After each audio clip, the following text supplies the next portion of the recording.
ക്ഷേത്ര മര്യാദകൾ ഒരു ഭക്തൻ എങ്ങനെ പാലിക്കണം? ബലിക്കല്ലുകളാണ്. ഇപ്പൊ അമ്പലത്തിൽ നമ്മൾ പോകുമ്പോൾ നടയ്ക്ക് നേരെയാണെങ്കിലും കാണും, അതുപോലെ പ്രദക്ഷിണ വഴിയിലൊക്കെ കാണും. അപ്പോൾ ഇതിനെ ക്രോസ് ചെയ്യാമോ, സ്പർശിക്കാമോ, ഇതിന്റെ അകത്തൂടെയാണോ പോകേണ്ടത്, പുറത്തൂടെയാണോ പോകേണ്ടത്, ഇങ്ങനെ 100,000 സംശയങ്ങളുണ്ട്. വശത്തെ അഗ്നിയിലേക്ക് ആക്കിയിട്ട് ആ തുമ്പിക്കൈ എങ്ങനെ പൊക്കി അങ്ങോട്ട് കൊടുക്കുക. മുത്തശ്ശിയുടെ കൈ നനയും പോലും. മുത്തശ്ശിയുടെ ആനയുടെ ഒരു നാക്കിന്റെ ഒരു കേർവ് ഉണ്ടല്ലോ, അങ്ങനെ ഹോമിക്കുമ്പോൾ ഈ ഭാഗം അമർത്തി കൈ നനയുക കേട്ടിട്ടുണ്ട്. അല്ലാണ്ട് ഇപ്പൊ കുടിക്കുന്ന തീർത്ഥമല്ല, തീർത്ഥം കുടിക്കാനുള്ളതല്ല. തീർത്ഥം വാങ്ങി കുടിക്കും, എച്ചിലാക്കി കുടിക്കും. ചുണ്ടേ മുട്ടിച്ച് എച്ചിലായേ അല്ലേ? ചുണ്ടേ മുട്ടിച്ച് കുടിക്കും. ഈ എച്ചില് വെള്ളം ശിരസിലേക്ക് ഒഴിക്കും. ഇതേ കൈ കൊണ്ട് അകത്തേക്ക് കൊടുക്കും, നല്ല ദ്രവ്യം കൊടുക്കുകയും ചെയ്യും. നമ്മുടെ ഈ എച്ചില് എവിടെയൊക്കെ പോയി എന്ന് ഓർക്കണം. ഇത് നമ്മൾ സാധാരണ ചെയ്യുന്ന എന്താ, ഈ പെരുന്നാളും കൊടുത്ത് നമ്മൾ അങ്ങോട്ട് മാറി നിന്ന് പ്രസാദം വാങ്ങിക്കലേ ഉള്ളൂ. അതല്ല വേണ്ടത്. വാതാപി ഗണപതിം ഭജേഹം, വാതാപി ഗണപതിം ഭജേഹം. നമസ്കാരം. നയം യൂട്യൂബ് ചാനലിൻ്റെ പുതിയൊരു എപ്പിസോഡിലേക്ക് എല്ലാവർക്കും സ്വാഗതം. കേരളത്തിൽ ഏറെ പ്രശസ്തമായ സൂര്യകാലടി മനയിലാണ് ഇന്ന് നമ്മൾ. സൂര്യകാലടി മനയിലെ സൂര്യകാലടി സൂര്യൻ ജയസൂര്യൻ ഭട്ടതിരിപ്പാടാണ് ഇന്ന് നമ്മോടൊപ്പം ഉള്ളത്. ഗണേശ സങ്കല്പത്തെക്കുറിച്ച് ഒരുപാട് കാര്യങ്ങൾ അദ്ദേഹത്തിനോട് ചോദിച്ചറിയാനുണ്ട്. ഏറെ സ്നേഹാദരങ്ങളോടെ സ്വാഗതം ചെയ്യുന്നു. നമസ്കാരം. എല്ലാവർക്കും നമസ്കാരം. ആരാധനയുടെ കാര്യം പറഞ്ഞപ്പോഴാണ്, നമ്മുടെ കൊച്ചുകുട്ടികൾ അച്ഛനും അമ്മയും അമ്പലത്തിൽ പോകുന്നു, കൂടെ പോകുന്നു, അവരുടെ വഴിക്ക് അവരുടെ പിന്നാലെ പോകുന്നു, തൊഴുന്നു, അങ്ങനെ കണ്ടു നമ്മൾ പഠിക്കുന്നു എന്നല്ലാതെ ഒരു ക്ഷേത്രത്തിൽ, ഇപ്പോൾ ഓരോ ക്ഷേത്രത്തിനും നമുക്കിപ്പോൾ പരിചയം കൊണ്ടറിയാം. കൃഷ്ണക്ഷേത്രമാണെങ്കിൽ അതിൻ്റെ ഒരു കൺസ്ട്രക്ഷൻ്റെ രീതി വേറെ ആയിരിക്കും. ദേവീ ക്ഷേത്രങ്ങളാണ് അതിൻ്റെ ഓരോ മൂർത്തികൾക്കുള്ള സ്ഥാനങ്ങൾ, ഇതൊക്കെ നമുക്ക് പരിചയം കൊണ്ടറിയാം. ഇപ്പോൾ ഗണപതി എന്ന് പറയുന്നത് എല്ലാ ക്ഷേത്രത്തിലും ഗണപതിയുടെ ഒരു പ്രതിഷ്ഠ ഉണ്ടാവും. അപ്പോൾ ഗണപതിയുടെ മാത്രമായിട്ടുള്ള ക്ഷേത്രങ്ങൾ കുറവാണെങ്കിലും മറ്റുള്ള എല്ലാ ക്ഷേത്രങ്ങളിലും ഗണപതി പ്രതിഷ്ഠയും ഉണ്ടാവും. പക്ഷെ ഇത് എങ്ങനെ ആരാധിക്കണം എന്നുള്ളത്, ഇപ്പോൾ ചിലർ പോയി ഇങ്ങനെ ഏത്തവിടുന്ന കാണാം. ഇനി ഒരു ക്ഷേത്രത്തിൽ ചെല്ലുമ്പോൾ ഇതുവഴി കയറി, ഇപ്പോൾ ശിവക്ഷേത്രമാണെങ്കിൽ നമുക്കൊരു ഏകദേശം ഐഡിയ ഉണ്ട്, മുഴുവൻ പ്രദക്ഷിണം പാടില്ല എന്നുള്ളത്. അപ്പോൾ എങ്ങനെയാണ് ശരിക്കും ഈ ആരാധിക്കേണ്ടതെന്നൊരു ഭക്തന് ഇപ്പോഴും അറിയില്ല എന്നുള്ളതാണ് സത്യം. ക്ഷേത്ര മര്യാദകൾ ഒരു ഭക്തൻ എങ്ങനെ പാലിക്കണം? ആരാധിക്കുക എന്നുള്ളതല്ല, ആ ദേവനും ഞാനും ഒന്നാകുന്ന ഒരവസ്ഥയിലേക്ക് വരണം. ഈ പ്രാകാരം വെച്ച് നോക്കുമ്പോൾ രാജാധിരാജനാണ് മൂർത്തി. അതിൻ്റെ പരിവാരങ്ങളാണ് അകത്തും പുറത്തും ഒക്കെ ഇരിക്കുന്ന സർവ്വസൈന്യാധിപനാണ് വല്യബലിക്കല്ല്. ഇന്ദ്രാദി സപ്തമാതൃക്കളായിട്ട് അങ്ങനെ വേറെ അകത്തും പുറത്തും ഇരിക്കുന്ന ചില, പിന്നെ അദൃശ്യങ്ങളായിട്ടുള്ള ചില മൂർത്തിഭാവങ്ങളും അവിടെയുണ്ട്. അപ്പൊ ഈ അങ്കണം മുഴുവൻ ഈ ആത്മീയ ചൈതന്യ, ഈ ദൈവിക ചൈതന്യം നിറഞ്ഞു തുളുമ്പി നിൽക്കുന്ന ഒരു രാജധാനി തന്നെയാണ് ഒരു ക്ഷേത്രം. അതുകൊണ്ടൊക്കെ തന്നെയാണ് കുളിച്ച് ശുദ്ധമായിട്ട് ആ ശുദ്ധത്തോടു കൂടി തന്നെ വേണം അകത്ത് കയറാൻ എന്ന് പറയാനുള്ള കാര്യം അതാണ്. ഒരു രാജധാനിയിൽ ചെല്ലുമ്പോൾ ആ ദേവന്റെ അനുവാദമില്ലാതെ കയറാൻ ആർക്കാ അർഹത? ആദ്യം വേണ്ടത് അതാ, അനുവാദം, അനുജ്ഞ എന്ന് നമ്മൾ എല്ലാ കാര്യങ്ങൾക്കും പറയാറുണ്ട്. അവിടെ ചെറിയൊരു മുട്ടുസൂചി അടിക്കാൻ പോലും ആ ദേവന്റെ അനുവാദം വേണം. അതാണ് അനുജ്ഞാകലശം എന്ന് നമ്മളെടുത്ത് പറയാറുണ്ട്. വലിയ വലിയ കർമ്മങ്ങൾ, ഇപ്പോൾ നവീകരണ പ്രക്രിയയ്ക്ക് പോകുമ്പോൾ, അല്ല പുതിയൊരു വേറെ എന്തെങ്കിലുമൊക്കെ നിർമ്മിതിക്കുള്ള കാര്യങ്ങള്, വേറെ എന്ത് കാര്യങ്ങൾക്കും അകത്തിരിക്കുന്ന ദേവരുടെ ആ മൂർത്തിയുടെ അനുവാദം അത്യാവശ്യം. അതുപോലെ തന്നെ ഒരു ഭക്തനകത്ത് കയറുമ്പോഴും ആ ദേവന്റെ അനുവാദം, ഒരു മൗനാനുവാദം നല്ലതാണ്. ഇത് കഴിഞ്ഞിട്ട് അകത്ത് ചെന്ന് കഴിഞ്ഞാൽ, അതിന് മുൻപ് വേണ്ട ശുദ്ധം എന്ന് പറയുമ്പോഴത്തേക്കും തൊട്ടുകൂടായ്മ എന്നുള്ളൊരു തെറ്റിദ്ധാരണ നമ്മുടെയൊക്കെ ഭാഗത്തുണ്ട്. ഒരിക്കലും അതല്ല. ഒരു പ്രത്യേക ഒരു മണ്ഡലം ക്രിയേറ്റ് ചെയ്യേണ്ടുന്ന സമ്പ്രദായത്തിൽ കൂടിയാണ് ഒരു പൂജാക്രമം നമ്മൾ തുടങ്ങുന്നത് തന്നെ. ഇതേ മണ്ഡലം ഭക്തനും ചെയ്യേണ്ടതാ. നമ്മൾ എല്ലാത്തിൽ നിന്നും വിടുതൽ ചെയ്തിട്ട് നമ്മുടെ സാധാരണ രീതിയിലുള്ള അതിൽ നിന്നും മാറി ഒരു പ്രത്യേക ഒരു പ്രാകാരത്തിലേക്ക് പോകുമ്പോൾ സർവ്വതും ത്യജിച്ച് ആ ഒരു നിസ്വാർത്ഥമായിട്ട് തന്നെ വേണം അകത്തേക്ക് കയറാൻ തന്നെ. അകത്ത് കയറുന്നതിന് അവർ അനുവാദം വാങ്ങിച്ചു. അതിനുശേഷം അകത്ത് ചെന്ന് കഴിഞ്ഞാൽ ആദ്യം വേണ്ടത് അകത്തിരിക്കുന്ന മൂർത്തി എന്താണെന്ന് മനസ്സിലാക്കണം. ശരി, മഹാദേവ ക്ഷേത്രം എന്നൊക്കെ ചിലപ്പോൾ ഒരു പക്ഷേ എഴുതി വെച്ചിട്ടുണ്ടാവാം. ശരി, മഹാദേവൻ. ആ മഹാദേവൻ ഏത് ധ്യാനത്തിലിരിക്കുന്നു എന്നീ ഭക്തനും മനസ്സിലാക്കണം. അതേ ധ്യാനത്തിൽ വേണം ഈ ദേവനുമായിട്ടൊരു സംവേദനം നടത്താൻ. ആ സംവേദനം നടത്തണമെങ്കിൽ നമ്മളും ആ തലത്തിൽ എത്തണ്ടേ? തത്വമസി എന്നുള്ള വലിയൊരു ഒരു തത്വമുണ്ട്. ശബരിമലയെ മാത്രം എഴുതി വെച്ചാൽ പോരത്. എല്ലാ ക്ഷേത്രങ്ങളിലെയും അടിസ്ഥാന തത്വം തത്വമസി എന്നുള്ള ആ അടിസ്ഥാന തത്വത്തെ ബേസ് ചെയ്തിട്ടാണ് പൂജാക്രമങ്ങളെല്ലാം തന്നെ ചെയ്തത്. അത് എന്നിൽ തന്നെയാണ് ഈശ്വരൻ എന്നുള്ള ആ തിരിച്ചറിവ് ആദ്യം വേണ്ടത് അതാണ്. എന്നിൽ തന്നെയാണ് ഈശ്വരൻ. ഇങ്ങനെ പോകുമ്പോ ഈ പറഞ്ഞ ആ വ്യക്തി, ഇപ്പൊ സാധാരണക്കാരൻ പോകുന്ന കാര്യത്തിലേക്കാണ് നമ്മൾ പോകുന്നത്. കാൽമുഖം പല രീതിയിലുള്ള ശുദ്ധം ഉണ്ട്. പണ്ട് മുങ്ങിപ്പൊളിച്ച് ഒരു ക്ഷേത്രമുണ്ടെങ്കിൽ ഒരു കുളം ഉണ്ടാകുമായിരുന്നു. അതിൽ മുങ്ങിപ്പൊളിച്ച് പുതുവസ്ത്രങ്ങൾ ഉടുത്ത് അല്ലെങ്കിൽ ആ ഒരു ശുദ്ധത, ആ ദേവന്റെ സങ്കേതത്തിൽ കയറാൻ പാകത്തിന് ശുദ്ധത എല്ലാം ആക്കിയതിനു ശേഷമേ നമ്മൾ അകത്ത് കയറാറുള്ളൂ പണ്ട്. ഇപ്പോ കാലങ്ങൾ മാറി അതിൻ്റെതായിട്ടുള്ള വ്യത്യാസങ്ങളും ഒക്കെ വന്നു കഴിഞ്ഞു. അകത്ത് കയറി ആ ദേവനുമായിട്ട് സംവദിക്കാൻ സ്വയം ഒരു പര്യാപ്തമാവണം. ഇതേ കാര്യം തന്നെയാണ് ഒരു കർമ്മി അകത്ത് കയറുമ്പോഴും ചെയ്യുന്നത്. തന്ത്രിയാണെന്ന് പറഞ്ഞിട്ട് കാര്യമൊന്നുമില്ല. ആ ക്ഷേത്രത്തിലേക്ക് ഓടിക്കേറി മണികൊട്ടി പൂജ കഴിക്കാനൊന്നും ഒരു തന്ത്രിക്ക് അവകാശമില്ല. കുളിക്കുന്നതിന് മുൻപ് ആ സമയത്തിന് എഴുന്നേറ്റ് കുളിച്ച് സന്ധ്യാവന്തനാദി കർമ്മങ്ങൾ ചെയ്ത് അന്തി പിടിച്ച് അവനവൻ്റെതായിട്ടുള്ള കർമ്മബലം ഒന്നുകൂടി ഊട്ടി ഉറപ്പിച്ച് ദൈനംദിനം അവനവൻ ചെയ്യേണ്ടതായിട്ടുള്ള അകത്തെ ശുദ്ധിയും പുറത്തെ ശുദ്ധിയും ഒക്കെ പുറത്തെ ശുദ്ധി ചെയ്ത് അകം ശുദ്ധമാക്കി കുളിച്ച് സന്ധ്യാവന്തനാദി കർമ്മങ്ങളും തർപ്പണാദികളും ദേവതർപ്പണങ്ങളും ഋഷിതർപ്പണങ്ങളും പിതൃതർപ്പണങ്ങളും ചെയ്ത് ഇതൊക്കെ കഴിഞ്ഞിട്ട് വേണം ഈ വ്യക്തിക്കും അകത്ത് കയറാൻ. പിതൃതുല്യനൊക്കെയാണ്, ശരിയാണ്. പക്ഷെ ഈ ആൾക്ക് കയറണമെങ്കിലും ഇതേ നടപടിക്രമങ്ങളെല്ലാം പാലിച്ചെങ്കിൽ മാത്രമേ കൂടുതലുണ്ട്. ധാരാളം നടപടിക്രമങ്ങളുണ്ട്. ഒരു ഭക്തനെ സംബന്ധിച്ചോളം കുളിച്ച് ശുദ്ധമായാല് മതി, അതേ പാടുള്ളൂ. ഇതേ രീതി തന്നെയാണ് ആർക്കും അങ്ങനെ പറ്റും. പുറത്ത് പ്രദക്ഷിണം വെക്കുമ്പോഴും അകത്ത് പ്രദക്ഷിണം വെക്കുമ്പോഴും ഈ ബലിക്കല്ലുകളൊക്കെ ഉണ്ടല്ലോ, ഇതിന്റെ അകത്തൂടെയാണോ പോകേണ്ടത് പുറത്തൂടെയാണോ? അതാ നമ്മൾ ശ്രദ്ധിക്കേണ്ടതല്ല, ഭക്തൻ ശ്രദ്ധിക്കേണ്ടതല്ല, അത് ശ്രദ്ധിക്കേണ്ടത് ആ കർമ്മി. അതാ പറഞ്ഞേ. പക്ഷെ ഭക്തൻ ഇത് അറിയില്ലല്ലോ. അത് പോയി പ്രസാദം അതെ തൊട്ടു വെക്കും. അതെ, ചിലര് മറികടന്നു പോകും. ചിലതിന്റെ അകത്തൂടെ ഉള്ള സ്ഥലം ഉപയോഗിച്ച് ചിലർ അതിന്റെ പുറത്തൂടെ ആയിരിക്കുമ്പോ നമുക്കിത് എങ്ങനെ പോകണമെന്ന് പോലും അറിയില്ല. നമ്മുടെ ക്ഷേത്രത്തിൽ ആചരിക്കേണ്ട അനവധി കാര്യങ്ങളുണ്ട്. പക്ഷെ അത് നമ്മൾ എത്ര പറഞ്ഞു കഴിഞ്ഞാലും അത് പൂർണ്ണമാവുകയില്ല. ഓരോ ക്ഷേത്രങ്ങളിലും വൈവിധ്യങ്ങളായിട്ടുള്ള മൂർത്തിഭാവങ്ങളാണെന്ന് നമ്മൾ പറഞ്ഞു. ഇതുപോലെ തൃശ്ശൂർ വടക്കനാഥ ക്ഷേത്രത്തിൽ തൊഴുന്ന പോലെ ആയിരിക്കില്ല ഏറ്റുമാനൂർ ശിവക്ഷേത്രത്തില്. അതില് ഒരു പുറത്തെ പ്രദക്ഷിണം വെച്ച് കഴിഞ്ഞാൽ തിരിഞ്ഞു നോക്കരുത്, ഗോപുരത്തിലേക്ക് നോക്കരുത് എന്നൊക്കെ പറഞ്ഞു കേട്ടിട്ടുണ്ട്. ഇതിനകത്തെ അവിടുത്തേതായിട്ടുള്ള ചില കഥകളും അതുമായിട്ട് അവിടുത്തെ ചരിത്രവും ഒക്കെ ആയിട്ട് ഇഴുകി ചേർന്ന സംഭവങ്ങളാണ്. ഇതിനെ നമ്മളൊരു നിയമത്തിൽ അനുശാസിക്കുന്നതല്ല. നമ്മൾ ഇവിടെ ഒരു ഭക്തനെ സംബന്ധിച്ചോളം വേണ്ടത് മുമ്പേ പറഞ്ഞതുപോലെ മനസ്സ് ശുദ്ധമാക്കുക. ശരീരശുദ്ധിയോടുകൂടി മനസ്സും ശുദ്ധമാക്കി ആ ദേവന്റെ അനുവാദത്തോടുകൂടി അകത്ത് കയറിയാൽ ആ ദേവനുമായിട്ട് സംവദിക്കുക. ആ ദേവനും ഞാനും ഒന്നാകുന്ന ഒരവസ്ഥയിലേക്ക് വരണം. ആ തലത്തിൽ എത്തണമെങ്കിൽ കുറച്ച് പണിയുണ്ട് അല്ലേ?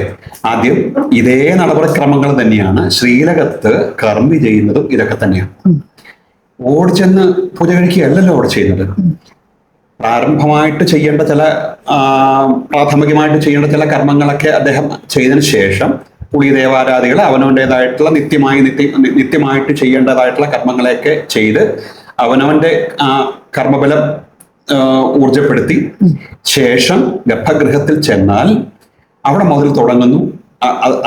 ആ ഗർഭഗൃഹത്തിൽ ചെയ്യുന്ന ചില നടപടിക്രമങ്ങള് മുമ്പേ നമ്മൾ പറഞ്ഞ നമ്മളിൽ തന്നെയാണ് ഈശ്വരൻ എന്ന് പറഞ്ഞ ആ നിതാന്തമായിട്ടുള്ള ഒരു സത്യം.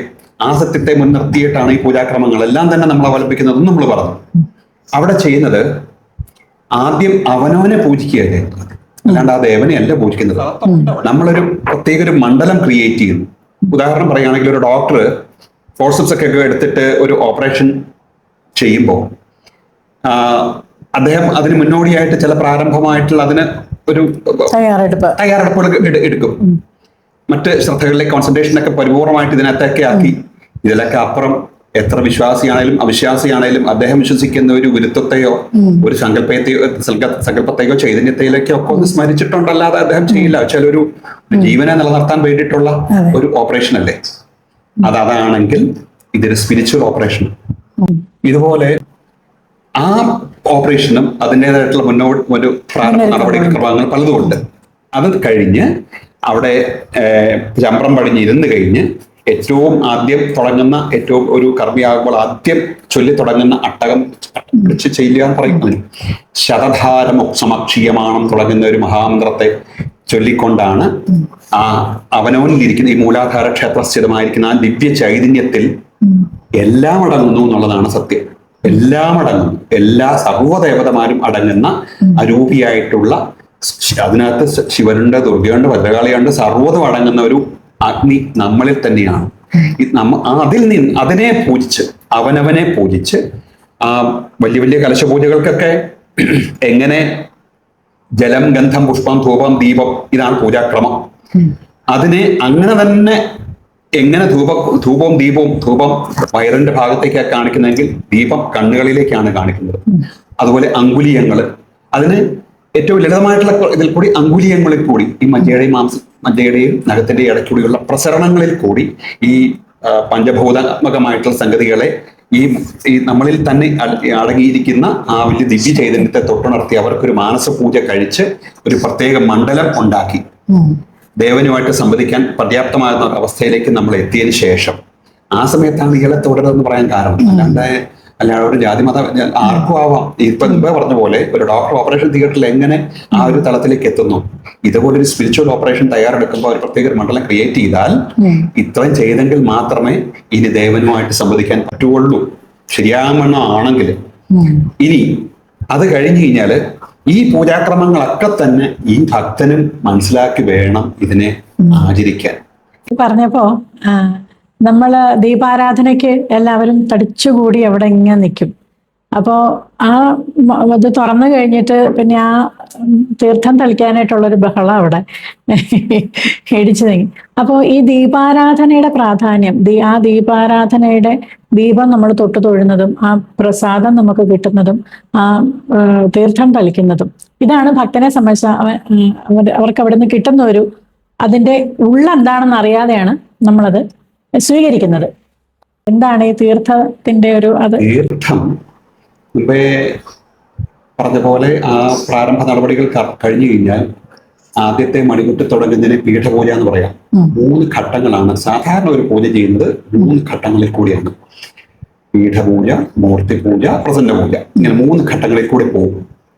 ആ രണ്ടാമത്തെ ഘട്ടമാകുന്ന മൂർത്തിപൂജയിലേക്കാണ് നിവേദ്യാദികളൊക്കെ ചെയ്യുന്നതും ഒക്കെ നിവേദ്യങ്ങൾ കൊടുക്കുന്നതും. അതിന് ഒത്തിരി നടപടിക്രമങ്ങളുണ്ട്. ഈ സമയത്താണ് ഭക്തരെ പുറത്തേക്ക് ഇറക്കുന്നതിന്റെ കാര്യം എന്താ വെച്ചാൽ ആ ദേവന്റെ ആ രസത്തെ ആവാഹിക്കുമ്പോൾ ഇതിൽ മുറിക്കാൻ പാടില്ല അതിനകത്ത്. അതുകൊണ്ട് സാധാരണ രീതിയിൽ നമ്മളൊക്കെ ഈ ഊണുമുറി ഉണ്ടാക്കുന്ന ഒരു പ്രത്യേക അതിനൊരു പ്രൈവസി ഉണ്ടാവും ഇല്ലേ?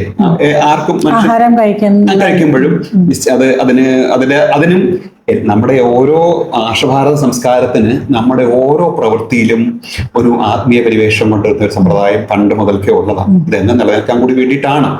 അപ്പോ നിവേദ്യഘട്ടം ഒക്കെ ചെയ്യുന്നതിന്റെ കാര്യം അതാണ്. ഈ നിവേദ്യഘട്ടം കഴിഞ്ഞാൽ മൂർത്തിപൂജ കഴിഞ്ഞാൽ പിന്നെ നമ്മളെ നടയടച്ച് അകത്ത് കയറി നടത്തുന്നതിനെ പ്രസന്ന പൂജ എന്ന് പറയാം. അതായത് വയറൊക്കെ നിറഞ്ഞ് സന്തോഷവാനായിരിക്കുന്ന മൂർത്തിക്ക് പിന്നെ എന്താ സന്തോഷിപ്പിക്കാനുള്ള അടുത്ത നടപടി എന്താ? നൃത്തം, ഗീതം, വാദ്യം, താമ്പൂലം തുടങ്ങിയിട്ടുള്ള സംഗതികൾ കൊടുക്കുകയാണ്. ആ സമയത്താണല്ലോ ഈ സോപാന സംഗീതത്തിന്റെ പ്രാധാന്യവും അവിടെ ആ സമയത്താണ്. ഇതൊക്കെ കഴിഞ്ഞിട്ട് ഇപ്പൊ മുമ്പേ അംഗപ്രത്യംഗങ്ങൾ ഓരോന്നും പറഞ്ഞ് മനസ്സിലാക്കി അവിടെ നമുക്ക് എല്ലാവർക്കും തുല്യരാവാം. ഇത്രയും സോഷ്യലിസം ഉള്ള ഒരു സ്ഥാപനം ക്ഷേത്രത്തോളം വേറെ ഒന്നുമില്ല. മറ്റ് മറ്റു മതങ്ങൾക്ക് അതിനെ ഞാൻ കുറച്ച് കാണിക്കുന്നൊന്നുമില്ല, പക്ഷെ അതിനകത്തൊക്കെ ഒരു ദേവാലയം അല്ലെങ്കിൽ സ്തുതി ചൊല്ലാനായിട്ടുള്ള ഒരു കെട്ടിടം നമുക്ക് കവിഞ്ഞ് മറ്റേതിനൊന്നും പ്രസക്തിയില്ല. നമ്മുടെ ക്ഷേത്രത്തിന് അതിൻ്റെതായിട്ടുള്ള ഓരോ ചിട്ടവട്ടങ്ങളുണ്ട്, അതിൻ്റെതായിട്ടുള്ള സ്ഥലങ്ങള് അല്ലെ, അതിനെയൊക്കെ നിശ്ചയിച്ചു വേണം. അതായത് നമ്മുടെ സങ്കല്പം എന്ന് പറഞ്ഞാല് തത്വമസിയാണ് നേരത്തെ പറഞ്ഞത്. ദേവനോട് ഒന്ന് ചേർന്നിരിക്കുന്ന, അല്ലെങ്കിൽ ദേവനെ സ്വയം അർപ്പിക്കുന്ന, അല്ലെ മനസ്സിലാക്കുന്ന മനസ്സിലാക്കേണ്ടതും മനസ്സിലാക്കി ഉപചരിക്കേണ്ടതുമായിട്ടുള്ള ഒരു സ്ഥാപനം. അതായത് അവിടെ ശരിക്കും രണ്ടല്ല എന്നാണോ നമ്മൾ മനസ്സിലാക്കുന്നത്? ഒന്നാണെന്നുള്ളത്.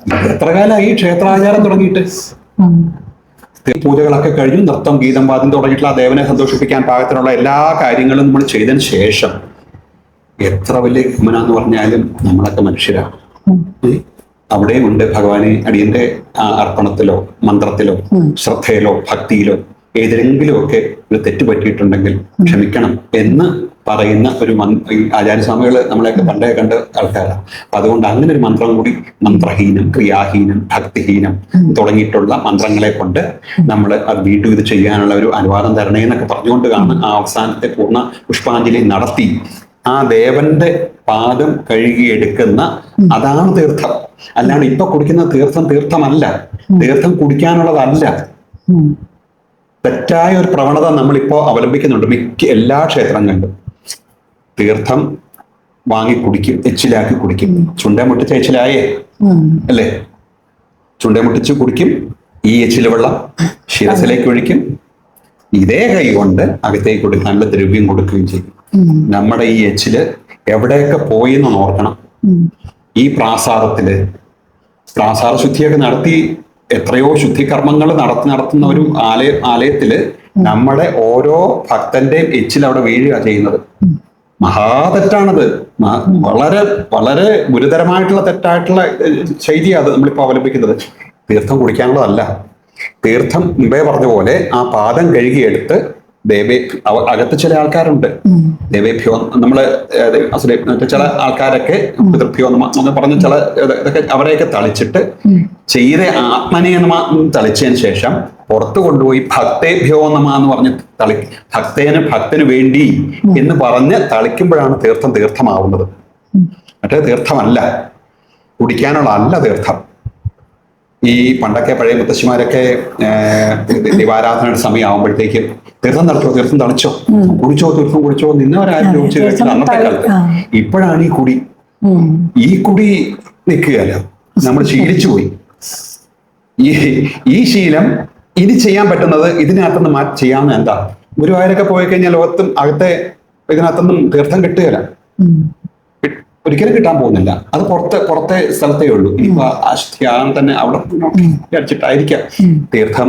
ഇത് നമ്മൾ എത്ര പറഞ്ഞാലും ഇത് ആവർത്തിക്കും, ഈ എച്ചിലാക്കി കുടിക്കും.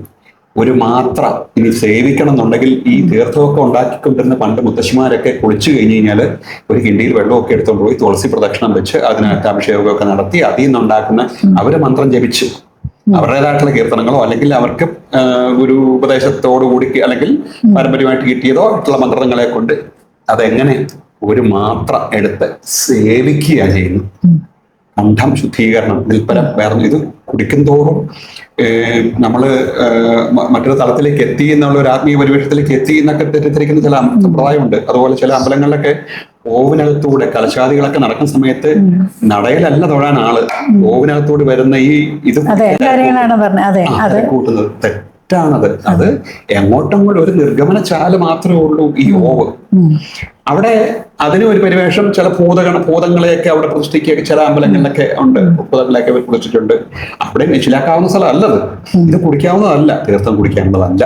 തീർത്ഥം പ്രോക്ഷൻ, തീർത്ഥം തളിക്കാനുള്ളതാണ്. തളിക്കുന്നത് ആര്? കർമ്മിയാ തളിക്കണം. കർമ്മി തളിക്കുമ്പോ അത് അതിനൊരു മാത്രം ധാരാളം മതി. ചിലരൊക്കെ അത് നമ്മുടെ കുമാരത്തിലൂടെയൊക്കെ ആണെങ്കിൽ അതിങ്ങനെ ഈ പറഞ്ഞ ഞാനും തന്നു കഴിഞ്ഞാൽ ഇത് നമ്മൾ ഇതൊക്കെ അറിയാമെന്നെങ്കിൽ തന്നെ ദക്ഷിണാമൂർത്തി ഇത് ഈ നേരത്തെ സോപാനത്തിന്റെ അവിടെയായിരുന്നു ചെയ്തുകൊണ്ടിരുന്നത്. ഇപ്പൊ ദക്ഷിണാമൂർത്തിയുടെ അങ്ങോട്ടാക്കി.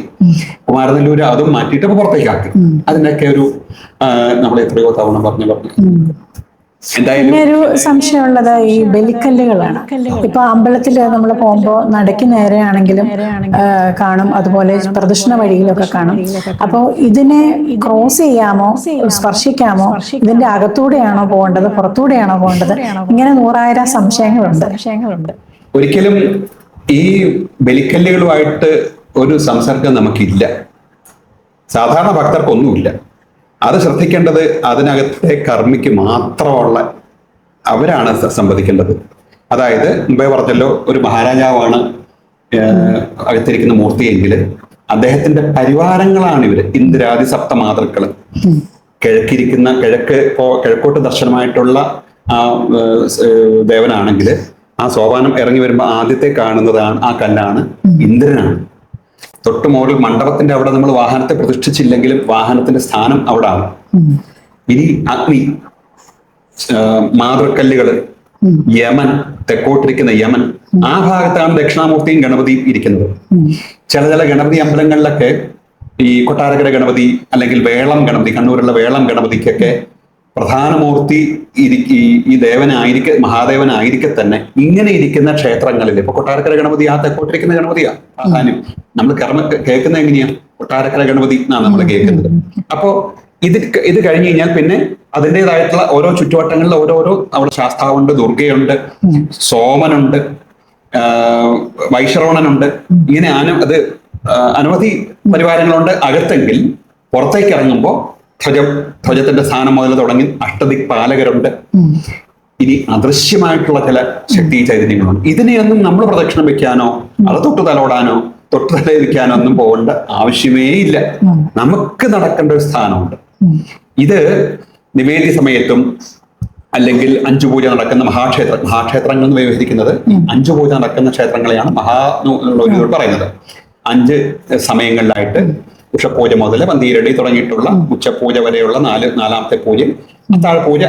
അപ്പോ 3 സമയത്ത് ഈ ദൈനംദിനം പൂജകൾ 5 പൂജ നടക്കുന്ന അമ്പലങ്ങളിൽ 3 സമയത്തായിട്ട് ഈ ശ്രീബലി നടക്കും. നിവേദ്യത്തിന്റെ ആ സമയത്ത് അതിനോട് തൊട്ടു പുറകെ ആ പരിവാരങ്ങളെയൊക്കെ സന്തോഷിപ്പിക്കുകയാണ് ഈ മഹാരാജാവ് കാണുക തന്നെ. അതാണ് വിഗ്രഹവുമായിട്ട് പോകുന്നതിന്റെ കാര്യം. അതാണ് സന്തോഷിപ്പിക്കുകയാണ് ആ പരിവാരങ്ങളെ. അപ്പൊ ഇത്രയും ഒരു സോഷ്യലിസം ഞാൻ മുമ്പേ പറഞ്ഞില്ലേ, ആ ദേവൻ എല്ലാവർക്കും തുല്യ പ്രാധാന്യം കൊടുത്ത്, അല്ലെങ്കിൽ അവരെല്ലാവരും സന്തോഷിപ്പിക്കുന്ന ഒരു മഹാരാജാവാണ് ആ മൂർത്തി.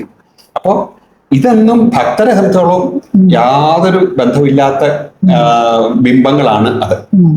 അതിനകത്ത് തൊടാനോ പ്രദക്ഷിണം വെക്കാനോ മുറുകെടുക്കാനോ ഒന്നും പോകണ്ട. നമുക്കൊരു പ്രദക്ഷിണ വഴി അവിടെ നിശ്ചയിച്ചിട്ടുണ്ട്. ഇതൊക്കെ കൂടാതെ പാത്രത്തോടെ കൊടുക്കുന്ന ഒരാളൂടെ ഉണ്ട്, ഇല്ലേ? ഇതെല്ലാം കഴിഞ്ഞിട്ട് നമ്മൾ ഉത്സവത്തിന് പോകുമ്പോൾ ക്ഷേത്രപാലകൻ എന്ന് പറഞ്ഞ ഒരാളുണ്ട്. അകത്ത് അതുപോലെ നിർമാല്യധാരിയുണ്ട്. നമ്മൾ വിചാരിക്കും നിവേദ്യം കൊടുത്തു കഴിഞ്ഞാൽ ഉടനെ അത് കഴിഞ്ഞ് ഉടനെ ഇത് നമുക്ക് കിട്ടും എന്നൊക്കെ. ഇത് പല അവകാശികളുണ്ട് അതിനകത്ത്. അവർക്കൊക്കെ കൊടുത്ത് അതിന് ശേഷമുള്ളതാണ്. ഭക്തനെ സംബന്ധിച്ചുള്ള അവിടെ പോകുമ്പോൾ നമ്മൾ കൊടുത്ത പുഷ്പാഞ്ജലി എപ്പോ കിട്ടും, നമ്മൾ കൊടുത്ത നമ്മുടെ കഴിപ്പിച്ച പായസം എപ്പോ കിട്ടും എന്നുള്ളത് മാത്രമേ ഉള്ളൂ. ബാക്കി കാര്യങ്ങളൊന്നും അറിയുന്നില്ല. പറഞ്ഞില്ലേ, ഞാനും ആ ദേവനും ഒന്നാകുന്ന ഒരു അവസ്ഥയിലേക്ക് വന്നാൽ നമുക്ക് എല്ലാവർക്കും ഗർഭഗൃഹത്തിൽ കയറാൻ അതിന്റെ ചില നിയമങ്ങൾ അവിടെ അനുശാസിക്കുന്നുണ്ട്. അപ്പോ ഞാൻ തന്നെ എനിക്ക് തന്ത്രമില്ലാത്ത ഒരു അമ്പലത്തിലേക്ക് ശ്രീലകത്തേക്ക് കയറാൻ എനിക്ക് അവകാശമില്ല. അദ്ദേഹത്തിന്റെ അനുവാദം വേണം. അതിന് ആ അനുവാദം എന്നാ കയറിക്കോ എന്ന് പറഞ്ഞു കഴിഞ്ഞാൽ ഉടനെ കയറുക, അങ്ങനെയല്ല. അതിൻ്റെതായിട്ടുള്ള ചിട്ടവട്ടങ്ങളുണ്ട്. അതിന് ഒരു എല്ലാ ചെറുതും വലുതുമായിട്ടുള്ള ഏത് ക്ഷേത്രങ്ങളിലും ആ ഒരു നിയമത്തെ ചെയ്തുകൊണ്ടാണ് മുന്നോട്ട് പോകേണ്ടത്. ഇപ്പോ ഉണ്ടോ എന്ന് ചോദിച്ചാൽ എനിക്ക് അറിഞ്ഞുകൂടാ. പക്ഷെ കുമാരനെല്ലൂർ മഹാക്ഷേത്രങ്ങളിലൊക്കെ തന്നെ കുമാരനെല്ലൂർ ഇപ്പോഴും ആ നിയമത്തെ അനുശാസിക്കുന്നുണ്ട്.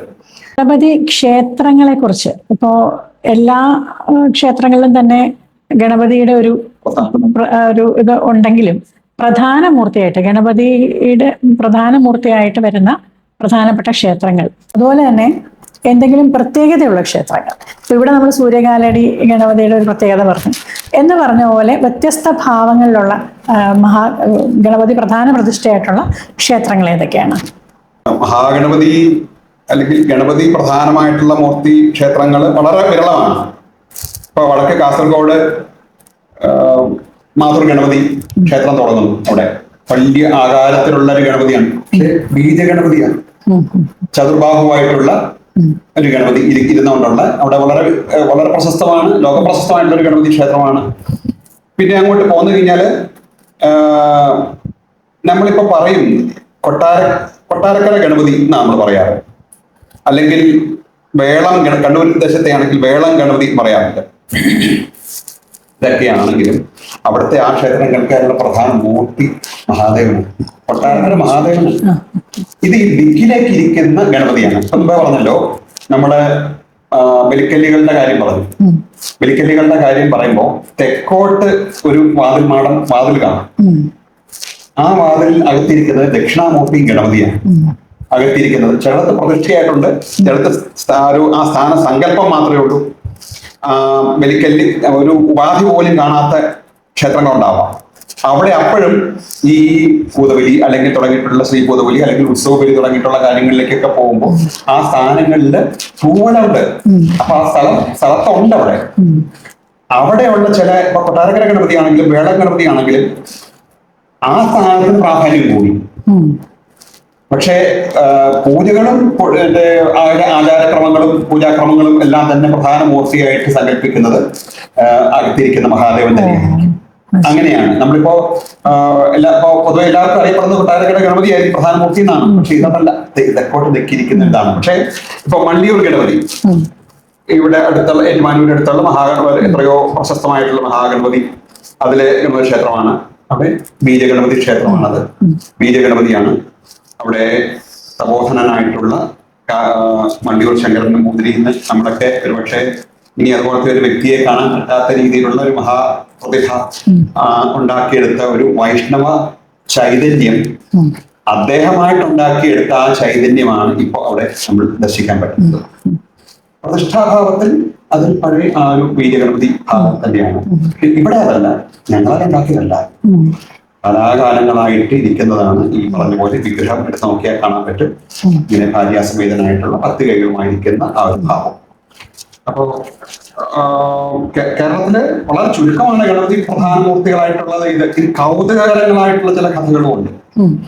തൃപ്പൂണിത്തുറ പൂർണ്ണത്രൈശനെ കുറിച്ച്, പൂർണ്ണത്രൈശന്റെ ക്ഷേത്രത്തിലെ ഒരു ചരിത്രം ഇങ്ങനെ വാമൊഴിയായിട്ട് കേട്ടിരിക്കുന്നതാണ്.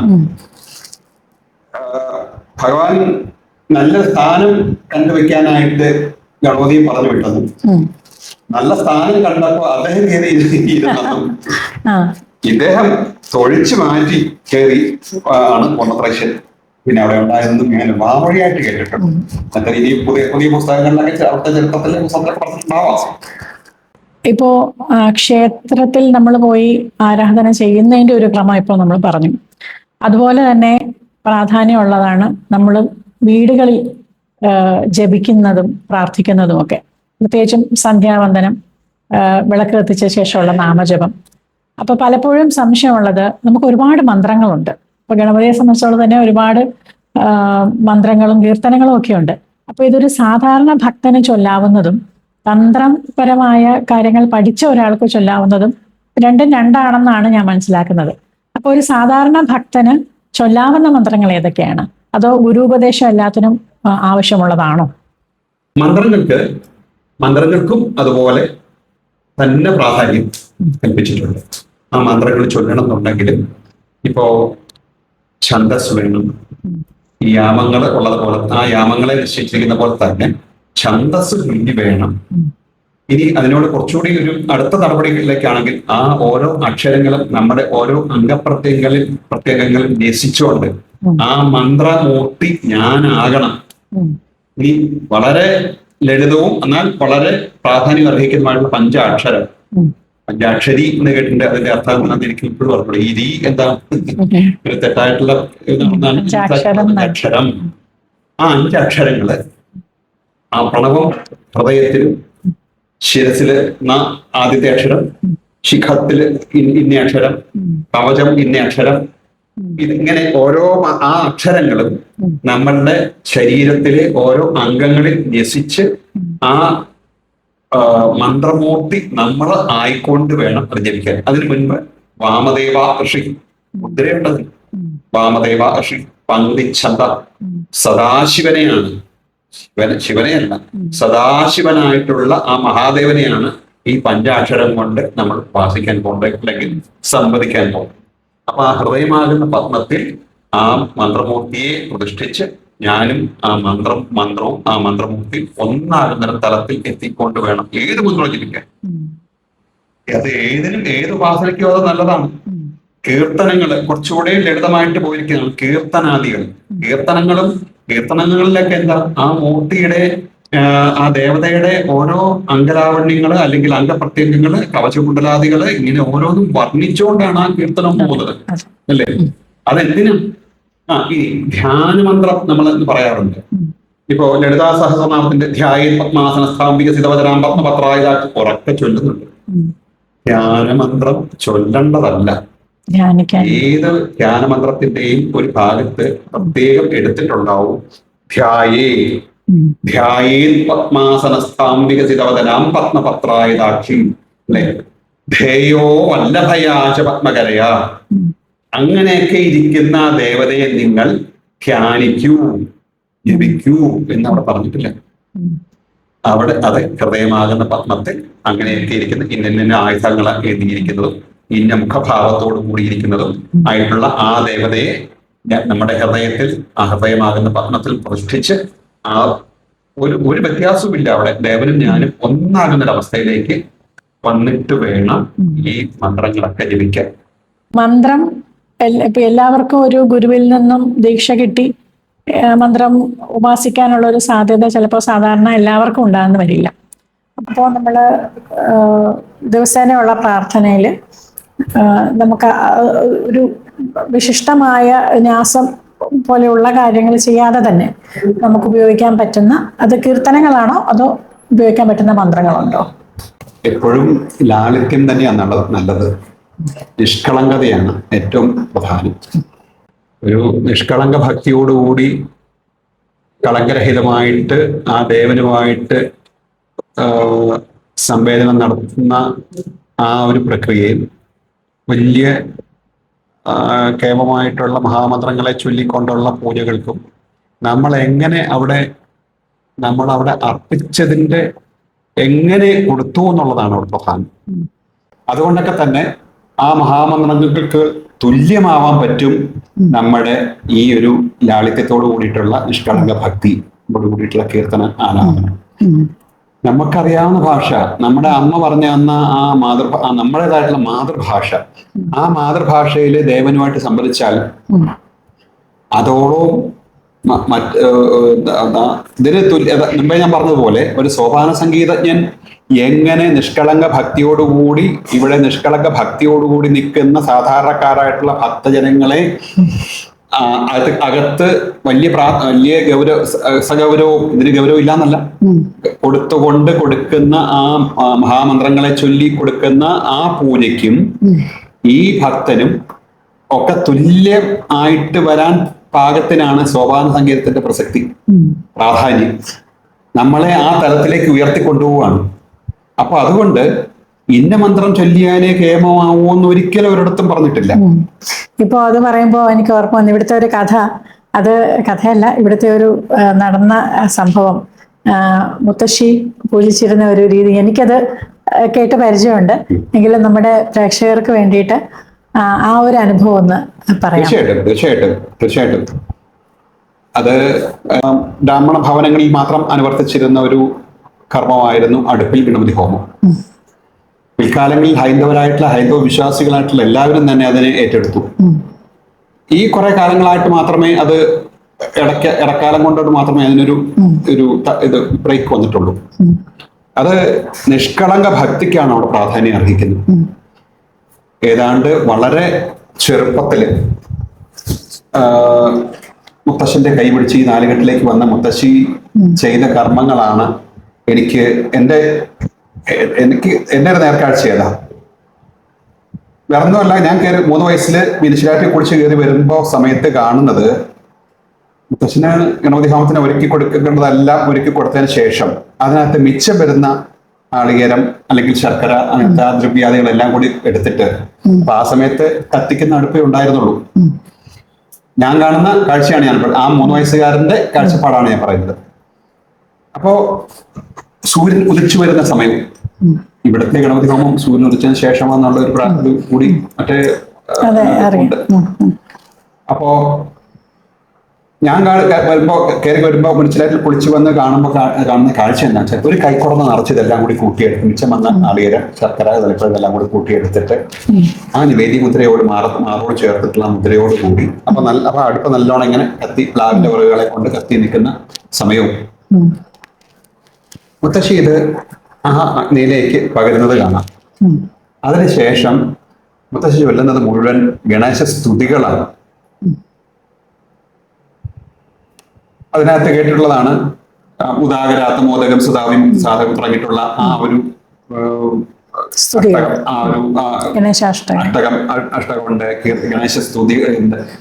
മുത്തശ്ശിയുടെ മാത്രമായിട്ടുള്ള മുത്തശ്ശിയുടെ വായന മാത്രമേ അത് കേട്ടിട്ടുള്ളൂ.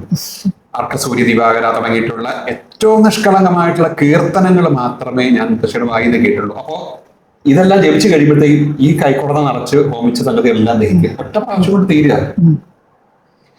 ഇത് കഴിഞ്ഞാൽ ദഹിച്ചു കഴിഞ്ഞാൽ പിന്നെ എന്താ ചെയ്യുന്നതെന്ന് വെച്ച് കഴിഞ്ഞാൽ കയ്യിൽ നിന്ന് കഴുകിയിട്ട് ആ മോതിരവിരൽ വെച്ച് ദഹിച്ച ആ കരിപ്പൊട്ട് അല്ലെങ്കിൽ ആ കരി എടുത്ത് അവനവനെ തൊടും. കൈ കഴുകിയിട്ട് അടുത്തിരിക്കുന്ന ഞങ്ങളെ പോലത്തെ കൊച്ചു കുട്ടികളും അവിടെ ഉണ്ടാവും. അവരെ തൊടിക്കും. അകത്തെ ഒരു ക്രിയ കഴിയാതെ നമുക്കന്ന് ആഹാരം ഇല്ല. ഞങ്ങളെ സംബന്ധിച്ചോളം ഞങ്ങളുടെ എളുപ്പമാർഗ്ഗം അത്. ആദ്യത്തെ ആഹാരം കിട്ടും. അപ്പോ ആദ്യത്തെ ഗണപതി കഴിഞ്ഞല്ലോ, അല്ലെങ്കിൽ പ്രസാദം തൊട്ടല്ലോ, നമ്മുടെ ഭാഗം ക്ലിയർ ആയി. പിൽക്കാലങ്ങളിൽ മനസ്സിലാക്കി അനേകം മന്ത്രങ്ങളെ കൊണ്ട് ഇവിടുത്തെ മഹാഗണപതി ഹോമത്തിന്റെ പ്രാധാന്യം മഹാഗണപതി ആ ഒരു സങ്കല്പത്തിന്റെ ഉപാസന ഇതിലെ കൂടെയൊക്കെ ഗൗരവം മനസ്സിലാക്കി അല്ലെങ്കിൽ നമ്മൾ സംസാരിച്ചതാണ്. മറ്റ് പാരമ്പര്യങ്ങൾക്കൊന്നും അവർക്ക് പ്രാധാന്യം ഇല്ല എന്നല്ല, മറ്റ് പാരമ്പര്യങ്ങൾക്കൊക്കെ ഒരു നാന്തി കുറിക്കൽ കഴിഞ്ഞില്ല അപ്പുറം ഒന്നും ഗണപതി ഹോമത്തിന് പ്രാധാന്യം. ഇപ്പൊ ഗുരുവായൂർ ദൈനംദിനം ഗണപതി ഹോമം നടക്കുന്നത് തിടപ്പള്ളിയിലാണ്. ഇവിടുത്തെ ഗണപതി ഹോമത്തിന് ഞാൻ അവകാശപ്പെടുന്നില്ല, ഈ ഒരു പാരമ്പര്യത്തില് മഹാഗണപതി ഹോമത്തിന് തന്നെയാണ് ഏറ്റവും പ്രാധാന്യം. അപ്പോ മുത്തശ്ശന്റെ ആ ഗണപതി ഹോമം എന്ന് പറഞ്ഞാൽ കുറഞ്ഞത് ദൈനംദിനമുള്ള ഗണപതി ഹോമത്തിൽ തന്നെ ഏതാണ്ട് 2-2.5 മണിക്കൂറോളം എടുക്കും. ശേഷമാണ് കാണാറുള്ളത്. അത് ഒരു മന്ത്രം ജപിച്ച് അത് ആഹുതി നടത്തി അത് ദഹിച്ചതിന് ശേഷം മാത്രമേ അടുത്ത ചെയ്യാറുള്ളൂ.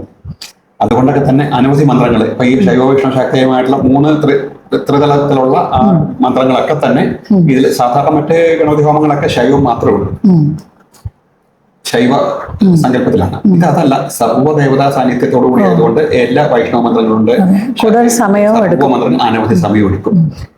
അങ്ങനെ ചെയ്യുന്ന മുത്തശ്ശന്റെ ഈ മഹാഗണപതി ഹോമം അതിന് നിഷ്കളങ്ക ഭക്തിയോടുകൂടി മുത്തശ്ശി ചെയ്യുന്ന ഈ വളരെ ചുരുങ്ങിയ സമയങ്ങളെ കൊണ്ട് ചെയ്യുന്ന ഈ അടുപ്പിൽ ഗണപതി ഹോമത്തിനും തുല്യ പ്രാധാന്യം കൽപ്പിച്ചു അന്നത്തെ ദൈവജ്ഞര്. പിൽക്കാലങ്ങളിൽ അറിഞ്ഞു മുത്തശ്ശി കൊടുക്കുന്ന ഈ ഒരു ഇത് ശരിക്കും മുത്തശ്ശൻ പറഞ്ഞു കൊടുത്ത് എങ്ങനെ അവനവനിൽ നിന്നും ആ അംശത്തെ അഗ്നിയാകുന്ന ഉപാധിയിലേക്ക്, ഉപാധി ഏതും ആവാം, അഗ്നി മാത്രമല്ല, ഏത് വിഗ്രഹോപാധിയാവാം, മറ്റേ പത്മോപാധി, പല ഉപാധികളിലേക്ക് നമ്മൾ ഈ ചൈതന്യത്തെ തങ്കിൽ നിന്നും എടുക്കുന്നതാണ് ഏറ്റവും വളരെ ഇമ്പോർട്ടന്റ് ആയിട്ടുള്ള കാര്യം. അപ്പോ മുത്തശ്ശി ചെയ്യുന്നത് മുഴുവൻ ഇതാ, ഈ നിഷ്കളങ്ക ഭക്തി ആണ്. അതോടുകൂടി തങ്ങളിരിക്കുന്ന ആ അംശത്തെ അഗ്നിയിലേക്ക് ആക്കിയിട്ട് ആ തുമ്പിക്കൈ എങ്ങനെ പൊക്കി അങ്ങോട്ട് കൊടുക്കുകയാണ്. മുത്തശ്ശിയുടെ കൈ നനയും പോയി. മുത്തശ്ശിയുടെ ആ ആനയുടെ ഒരു നാക്കിന്റെ ഒരു കേർവ് ഉണ്ടല്ലോ, അങ്ങനെ ഹോമിക്കുമ്പോ ഈ ഭാഗം മുട്ടി കൈ നനയുക കേട്ടിട്ടുണ്ട്. ഇത് തിരിച്ചു വെച്ചിട്ട് ഈ വളരെ ലളിതമായിട്ടുള്ള മഹാകീർത്തനങ്ങളാണ് ചെയ്യാറ്. എന്നിട്ട് അവസാനം തങ്ങളിൽ നിന്നും കൊടുത്ത ആ ഈശ്വര ചൈതന്യത്തെ, ഗണപതി ചൈതന്യത്തെ തങ്ങളിലേക്ക് തന്നെ സ്വാംശീകരിക്കുന്നത് ആ കരിപ്പൊട്ട് തൊടുന്നതോടൊപ്പമാണ്. അതോടെ തീരെ മുത്തശ്ശിയുടെ ആ ഒരു മഹായാഗം, ആ മഹാഹോമം. മറ്റേത് പ്രാധാന്യം ഇല്ലെന്നല്ല ഇതിന്. അപ്പോ ഇത് പറഞ്ഞു വരുമ്പോ നമ്മള് ആദ്യം സംസാരിച്ച ഇതുവരെ സംസാരിച്ചതിലോട്ട് അങ്ങ് എത്തിപ്പെടുകയാണ്. കാരണം അകത്ത് ഇത്രയും കർമ്മങ്ങളെല്ലാം ചെയ്ത് തന്ത്രി എങ്ങനെയൊക്കെയാണോ ദേവനെ പൂജിക്കുന്നത്, അത് നിഷ്കളങ്ക ഭക്തിയോടുകൂടി ഭക്തൻ അതേ തലത്തിൽ നിഷ്കളങ്ക ഭക്തിയോടുകൂടി എത്തിച്ചേരാമെന്നും നമുക്കതിനെ എടുക്കാം. തീർച്ചയായിട്ടും എങ്കിൽ മാത്രമേ ഇതിനൊരു പൂർണ്ണത കൽപ്പിക്കുകയുള്ളൂ. നമ്മളിപ്പോ പേരുന്നാളും പറഞ്ഞ് പുഷ്പാഞ്ജലി കേൾപ്പിക്കുന്നു. വഴിപാട് ഇത് നമ്മൾ സാധാരണ ചെയ്യുന്ന എന്താ, ഈ പെരുന്നാളും കൊടുത്ത് നമ്മൾ അങ്ങോട്ട് മാറി നിന്ന് പ്രസാദം വാങ്ങിക്കലേ ഉള്ളൂ. അതല്ല വേണ്ടത്. ശരിക്കും ആ ദേവൻ നമുക്ക് നിൽക്കേണ്ട സ്ഥാനത്ത് നിന്നുകൊണ്ട് ആ ദേവനുമായിട്ട് നമ്മൾ നമ്മുടെ പ്രതിനിധിയായിട്ട് അവിടെ കർമ്മി അവിടെ ഓരോ പുഷ്പങ്ങൾ അർപ്പിക്കുമ്പോഴും നമ്മുടെ ഓട്ടോമാറ്റിക്കായിട്ട് നമ്മുടെ കൈകളും അവിടെ എത്തണം മനസ്സുകൊണ്ട്. നമ്മുടെ പെരുന്നാളും സങ്കല്പിക്കാനേ പറഞ്ഞിട്ടുള്ളൂ, പെരുന്നാളും പറയാനൊന്നും അവിടെ ഒരു ചില സത്യങ്ങളാണ് ഇതൊക്കെ. പെരുന്നാളിലൊന്നും എനിക്ക് ചെയ്യാൻ പറ്റുന്ന എന്താ, എന്റെ നാള് ഉത്രട്ടാതി സൂര്യന്റെ പേരും ഉത്രട്ടാതി നാളെ സൂര്യൻ എന്ന് ഞാൻ എങ്ങനെ ഈ ദേവനോട് ഞാൻ പറയും, സങ്കല്പിക്കാം. എന്റെ ഒരു സൂക്തങ്ങളാ മറ്റോ ജപിക്കുകയാണെങ്കിൽ ഭാഗ്യസൂക്തം അല്ലെങ്കിൽ പുരുഷ സൂക്ത സൂക്താദികളെ മന്ത്രങ്ങളൊക്കെ ജപിക്കുന്ന സമയത്ത് സങ്കല്പിക്കാം എന്നല്ലാതെ നമ്മുടേതായിട്ടുള്ള സങ്കല്പം ഉണ്ടല്ലോ, സങ്കല്പത്തിലാണ് പ്രാധാന്യം. ആ സങ്കല്പത്തോടുകൂടി ഇത് അർച്ചിക്കുമ്പോ തീർച്ചയായിട്ടും ഈ വ്യക്തിയും ചെയ്യേണ്ടത് എന്താ, ഓരോ പുഷ്പങ്ങൾ ആ പാദങ്ങളിൽ അർച്ചിക്കുമ്പോൾ ഇയാളുടെ മനസ്സും അവിടെ ഉണ്ടാവണം. നമ്മൾ ഈ ചർച്ച പര്യവസാനിക്കുന്നതിന് മുമ്പായിട്ട് ആദ്യം തുടങ്ങി വെച്ച വാതാപി ഗണപതി ഒന്ന് പൂർത്തിയാക്കി തരണം. എന്റെ അമ്മയെന്ന് കാണിച്ചു തരുമോ? ശരി.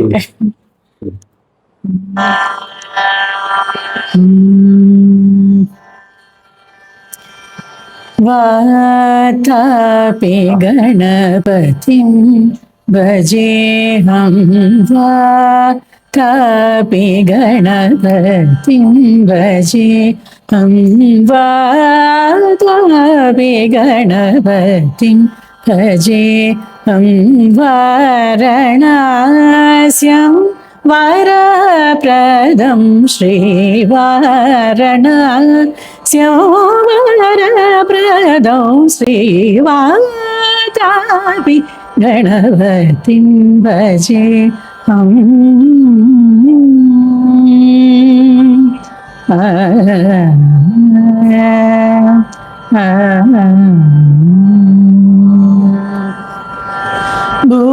ഭൂതാദി സംസേവിത ചരണം ഭൂതാദി സംസേവിത ചരണം ഭൂതഭൗതിക പ്രപഞ്ചഭരണം വീതരാഗിണം വിനുദയോഗിനം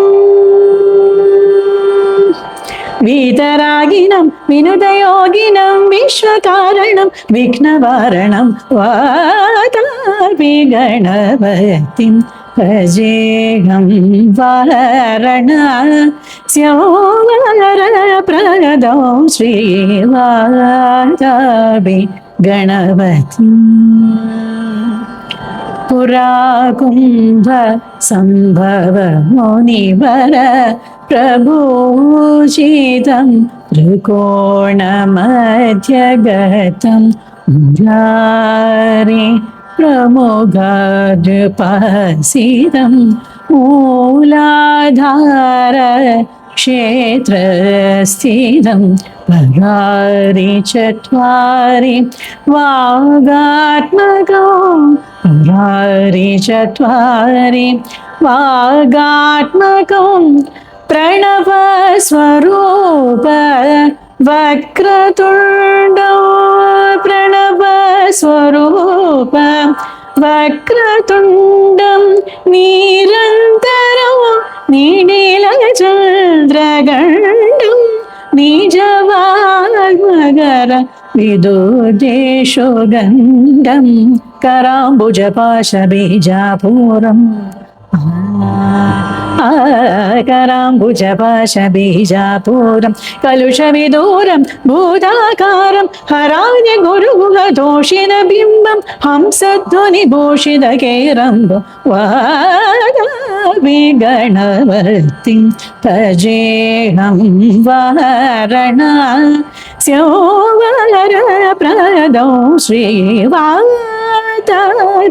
ഗണപതിം ഭജേഹം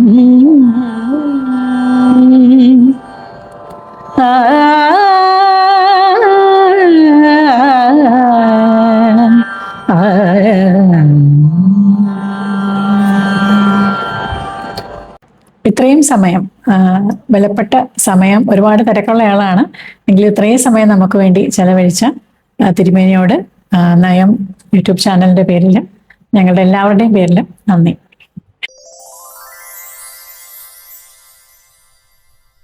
എല്ലാവർക്കും നമസ്കാരം.